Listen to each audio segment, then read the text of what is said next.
Welcome to my chambers. The hack on the Democratic National Committee, which exposed emails, continues to intrigue.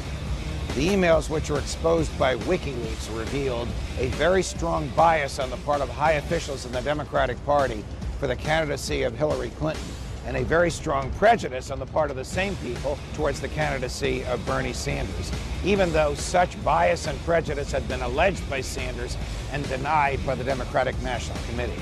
It even resulted in the resignation of the chair of the committee as a result of a unanimous request from the members of the committee and the intervention of President Obama himself. But in order to get this issue off the front page, the DNC and the Clinton campaign decided to blame, of all people, the Russians. They accused Vladimir Putin of being in cahoots with Donald Trump and having his intelligence services hack the DNC to expose emails to make Mrs. Clinton look bad and thereby benefit Donald Trump.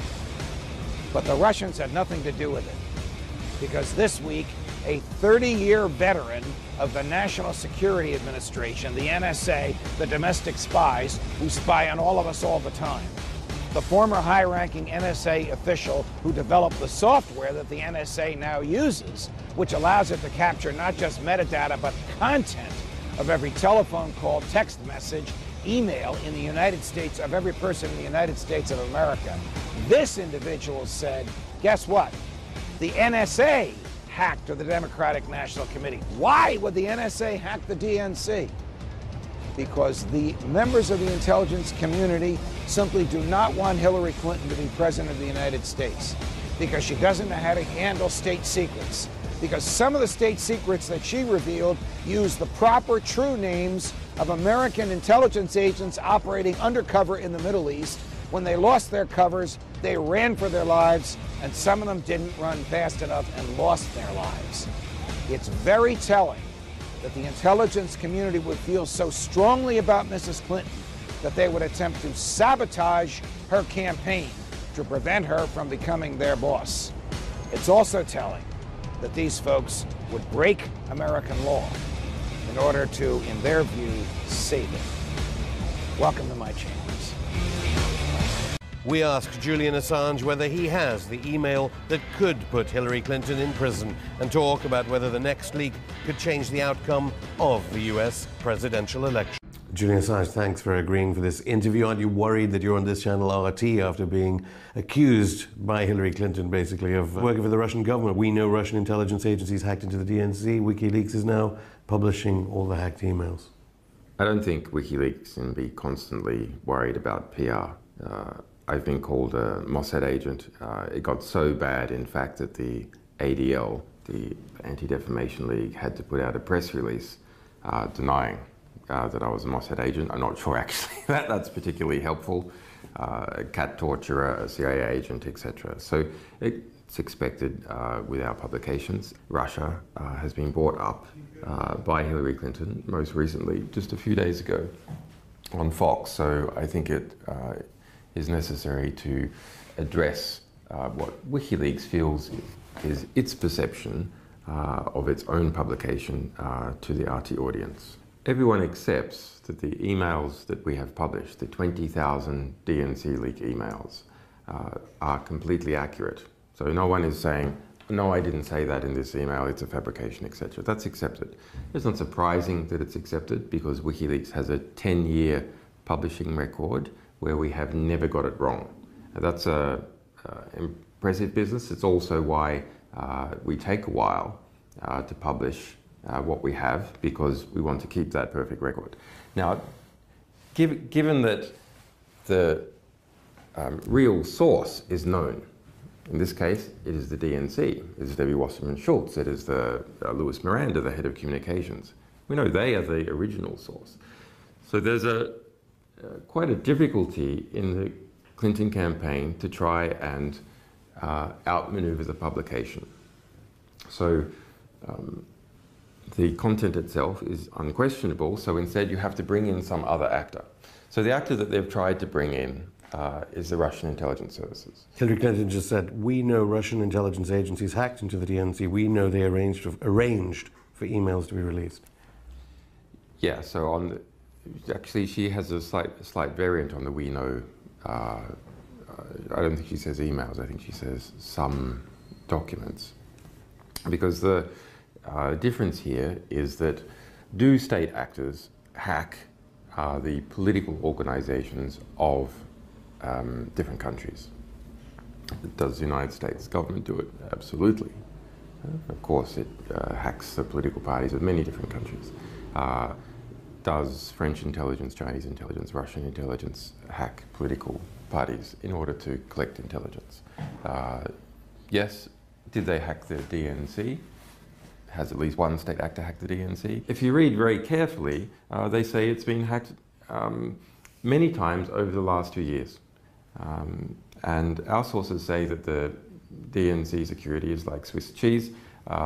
The DNI, the Director of National Intelligence of the United States, several months ago said that both the RNC, the Republicans, and the DNC were being attacked by a range of actors, from philosophical opponents to states engaged in espionage.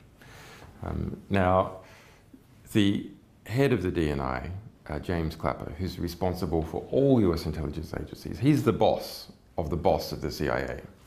If anyone knows what US intelligence agencies knows, he knows. And on Friday, he had to come out and say that there's a lot of media hyperventilation, that they have no idea as to what motivation is, even if they did know who it was. So that's the head of the DNI dampening down ideas that they know who it is. Now, this is a separate question to the release of our emails. So in the US media, there's been a deliberate conflation between DNC leaks, which is what we've been publishing, and DNC hacks of the US Democratic Party, which have occurred over the last 2 years, by their own admission, a number of times. I think this statement by Hillary Clinton on Fox really does need to be tackled because it concerns us directly in our publications. What she is attempting to do is to conflate our publication of pristine emails. No one in the Democratic Party argues that even a single email is not completely valid. It hasn't been done. And the head of the DNC, Debbie Wasserman Schultz, has rolled as a result. And whatever hacking has occurred of the DNC or other political organizations in the United States by a range of actors. Now, in the middle, we have something which is the publication by other media organizations of information purportedly from the DNC, and it seems to be the case.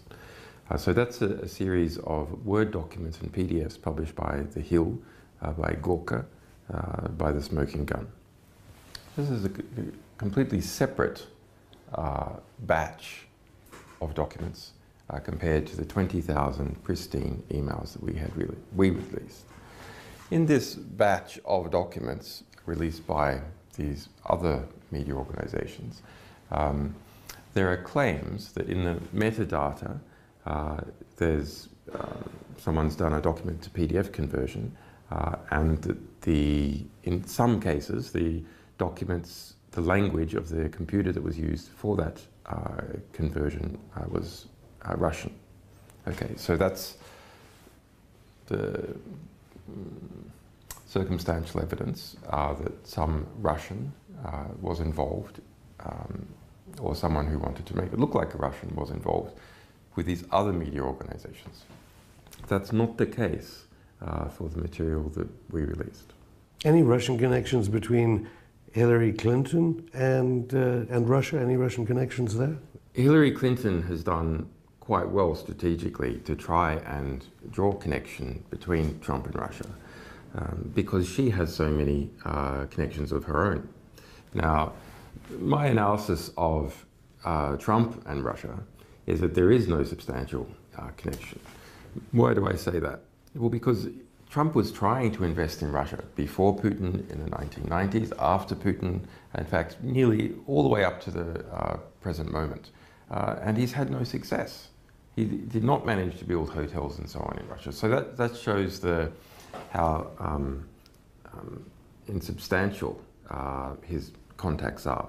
There's an extremely well-documented pattern of when Hillary Clinton was Secretary of State, those people, companies, governments, who wanted a decision by the Secretary of State in their favor, making large donations to the Clinton Foundation, or in some other cases, business deals with the people around Hillary Clinton. Now, one particular instance is the approval by Secretary Clinton of selling 20% of the US uranium reprocessing rights to a Russian company to be exported to Russia. So at that time, a large donation was made by those Russian interests to the Clinton Foundation. In addition, Clinton's campaign manager, Podesta, was on the board of a company called Juul Unlimited. And Juul Unlimited held some of these rights and received a $35 million investment from Russia. And that's a Russian government company. And also, Russians were on the board also with Podesta. So the kind of email revelations from WikiLeaks reveal that Hillary Clinton is a Kremlin stooge. I wouldn't say Kremlin stooge, but there is a much deeper connection on record with Hillary Clinton and Russia than we are presently aware of with Donald Trump. Well, some journalists would argue that it's actually the subject of the revelations that's more interesting to the American voter about the election, while the media, of course, is fascinated about whether the Kremlin is working with you, whether you work for the Kremlin, basically. No, but it's very, I think it's a genuine question. You should ask the sources of information. The least, however, in the case of WikiLeaks publications. Why do I say that? Well, the principal reason why you want to know the source of some statement is to understand whether it's true or not. It is a big issue in the case of other media organizations who are simply making claims and not publishing original documents. I'll give you an example. A very, very interesting example. I've done some research on the Turkish coup. Okay. Now, it's not spoken about in the West, but within Turkey, the Turkish newspapers are publishing elements of a theory that the United States was directly involved in the coup. The US intelligence backed Fethullah Gulen, who's based in Pennsylvania, as the head of the Gulen cult that has been implicated in the coup. In fact, according to the Turkish government, is the leading actor in the coup. He's wanted by President Erdogan. Yes, and they've put out an extradition request and so on. But one of the key independent points of evidence, not coming from an interrogation in Turkey where people might have been placed under duress, is that in the middle of the coup, NBC published that Erdogan was on his way to Germany to seek asylum. And they say this was told to them by a US military source. So what the hell is going on there? Because that went all the way around the world and was used to further the chance of the success of the coup within Turkey, because if the president has fled, then he's lost control. NBC, a close supporter, so Trump supporters would say, of Hillary Clinton. So would a Hillary Clinton presidency endanger the NATO alliance and the ability to store American nuclear weapons at Incirlik Air Base and use it as a base to bomb Iraq and Syria under Hillary Clinton? Well, I think either government is potentially a problem because of, I mean, that coup was in Turkey very serious business. Hundreds of people have died.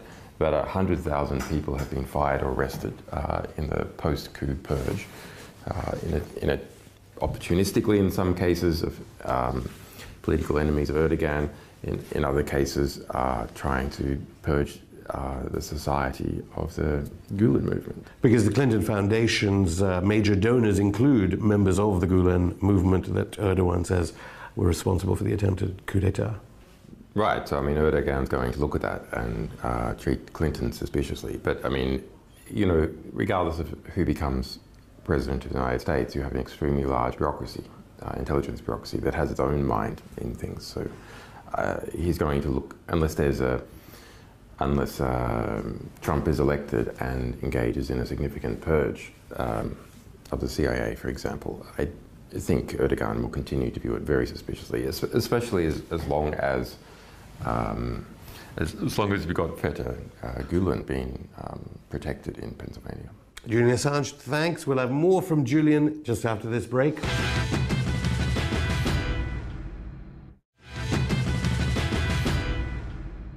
So back to the democratic process in the United States. Basically, the first batch you released showed, and obviously we did have, at least you've got to admire Wasserman Schultz for resigning very quickly after your emails were released, after the WikiLeaks publication. There was a dirty tricks campaign against Bernie Sanders, so Democratic primary voters didn't really understand what was going on during that process? So go back. Hillary loses the election, loses the primary process against Obama. At that point, Tim Kaine was the head of the DNC, the Democratic National Committee. Debbie Wasserman Schultz was Hillary Clinton's campaign manager. So then some kind of deal is done, whereby Debbie Wasserman Schultz becomes the head of the DNC and Tim Kaine steps down. Now, if you're Hillary and you're thinking strategically that you're going to run again in 4 years or 8 years, to have your campaign manager as head of the DNC, controller of the, if you like, the regulator who's regulating the nomination competition, is a huge strategic advantage. Okay, so now let's wind forward, and the 20,000 DNC leak emails that we released. Okay, so they're from Debbie Wasserman Schultz, head of the DNC, and 6 other prominent people, finance, communications, and so on. And so what they show is that within the DNC, there was a unity of the most senior people, including Debbie Wasserman Schultz, to act against Bernie Sanders in the nomination process and for Hillary Clinton. Now, in what particular actions were performed? Well, there's a lot of discussions. There's discussions about we can use a captive reporter and push out the fact that Bernie Sanders might be an atheist and not a Jew, and this is going to cost him in the South. And where MSNBC, on its most influential morning program, Morning Joe, was defending Bernie Sanders, then Debbie Wasserman Schultz called up the president of MSNBC. Amazingly, this is not reported in the US media.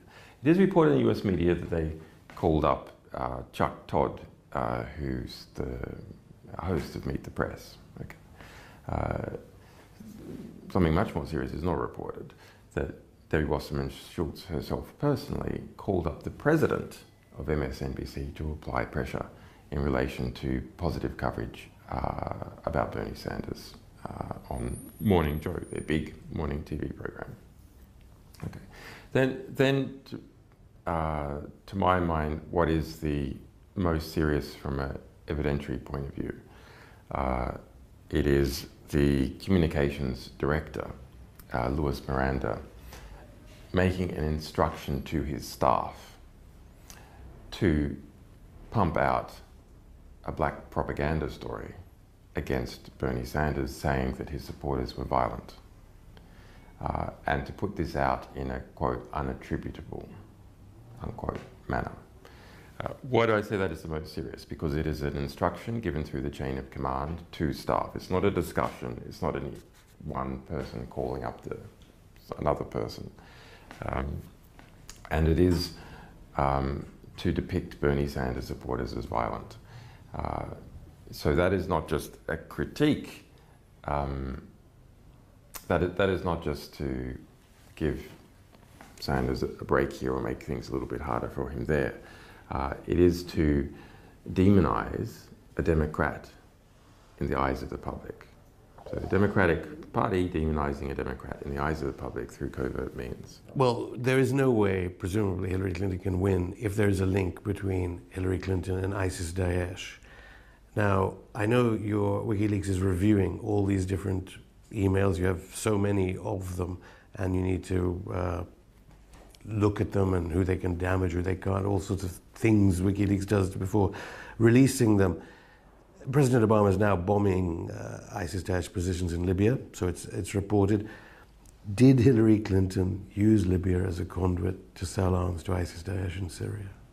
The US government, at the time that Hillary Clinton was in charge of foreign policy, did use Libya as a conduit to get arms to jihadists in Syria. That's well established, not just by a range of our materials, but by the investigative work of Cy Hirsch and a variety of other investigative reporters in the United States. Some of those even published in the New York Times. And any of the emails, I mean, you have mentioned that Libya comes up in so many of the emails that you've been releasing.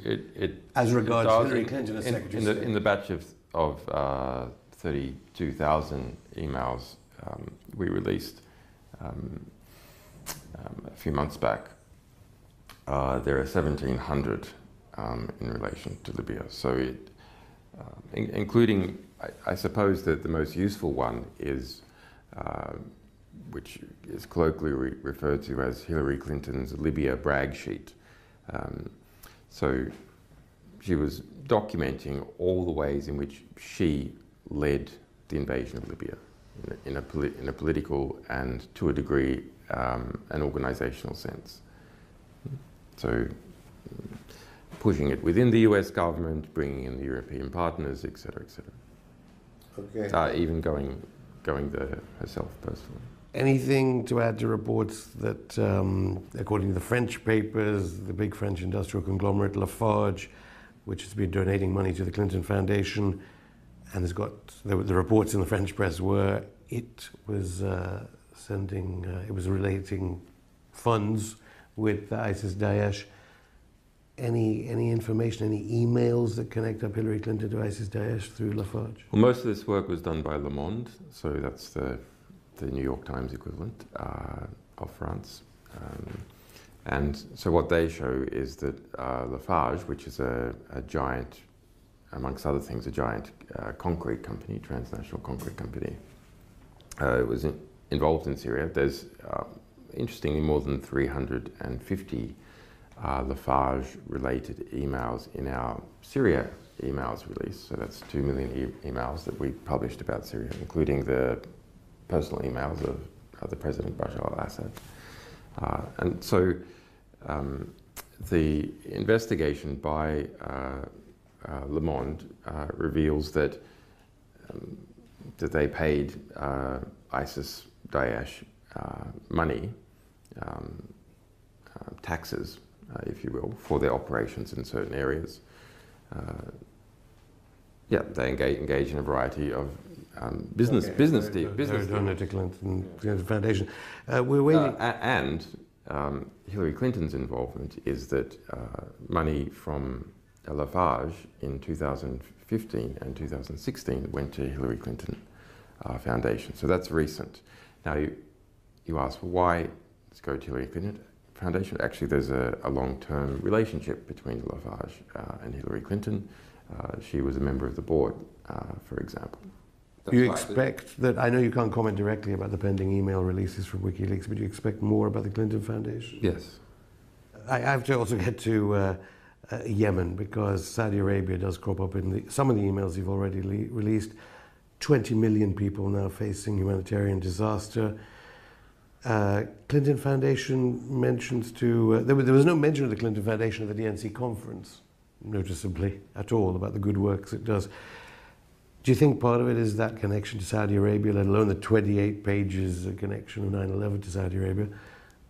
What is the connection between Hillary Clinton and Saudi Arabia that certainly got Israel angry? Well, it's extensive. I mean, the relationships between Hillary Clinton and Saudi Arabia, between the Clinton Foundation and Saudi Arabia. Saudi Arabia is probably the largest single donor to the Clinton Foundation.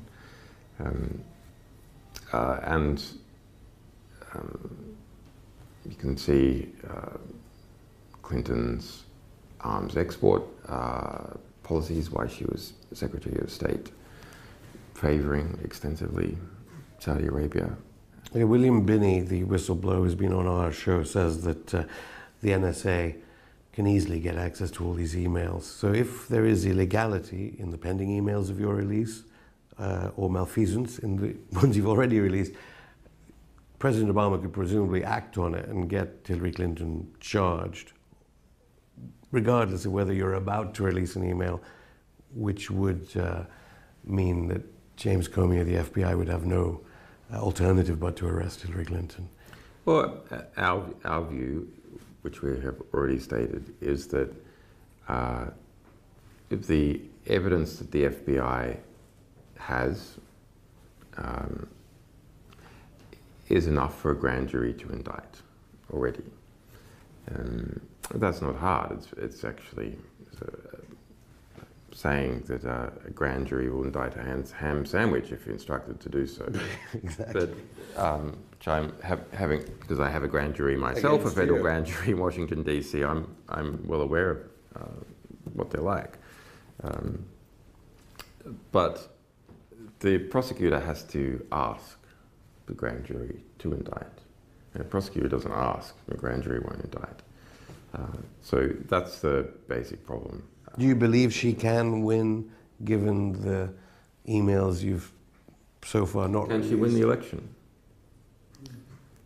That's an interesting question. I wouldn't be willing to say